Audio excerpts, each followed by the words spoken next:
Ate, tama po. Pabili po ice tubig. Sige po, wait lang. Sige po.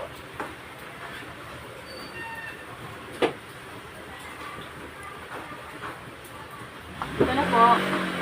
Ate, ano yan? Di ba, yan ang binibili mo? Ice at tubig? Hindi te, yung ice tubig na nasa plastic. Ah, yun ba? Ayaw mo kasi linawin eh. Ganun. Wala, ubos na. Yan na lang, marami pa kayo makakainom. Pwede nyo pang lagyan pag ubos na. Magkano ba ito te? 10 lang. Ha? Pwede na ito te. Ah, ayaw mo ito. Ops, kuya. Bakit? Bayad nyo. Ay, sorry te. Nalimutan ko. Salamat. Pabili po, Ma'am Yoyoy. Ano po yun? Isang kilong bigas. Teka lang ha, kunin ko lang. Oh, ito na yung tang. Ito yung bigas. Iputang, pautang po ng 1 kilong bigas. Ganon? Palista na lang po. Oh, sige. Naisahan mo ako dun ha. Yan. Wow, si tatay bago ligo ah. Huwag niyo akong binibiro ng ganyan, ha? Dahil dito sa bahay na to, ako ang tigasin. Wala nang iba. Opo. Lahat ng sasabihin ko, susundin nyo. Lahat ng pag-uutos ko, gagawin nyo. Maliwanag? Opo.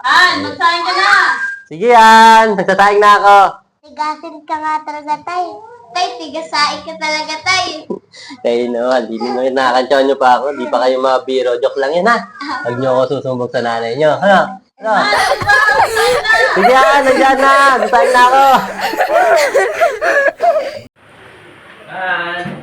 Ay, tama. Kain tayo. Upo ka muna dyan. Tama, tingnan na ako. Pasensya ng ulam. Uy, sarap ito. Tara, kain tayo. Tama, gutom na ako ah.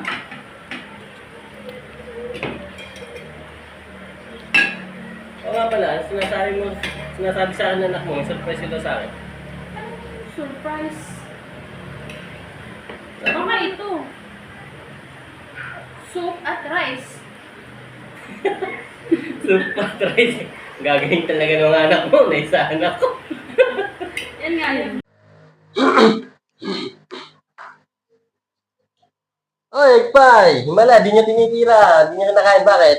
Ayaw po namin yan tay. Bakit? Ayaw po namin kainin yan tay. Sasakit po ang ulo namin. Bakit naman? Kainin mo tay nang malaman mo. Yun nga. Tamis ah. Ngipin ang sasakit, hindi ang ulo. Tamis eh. Uy! Kay Santino yan. Huwag mong kainin. Sorry. O diba nalaman mo na tay? Oo, sumakit niya ang ulo ko. Ay, ko.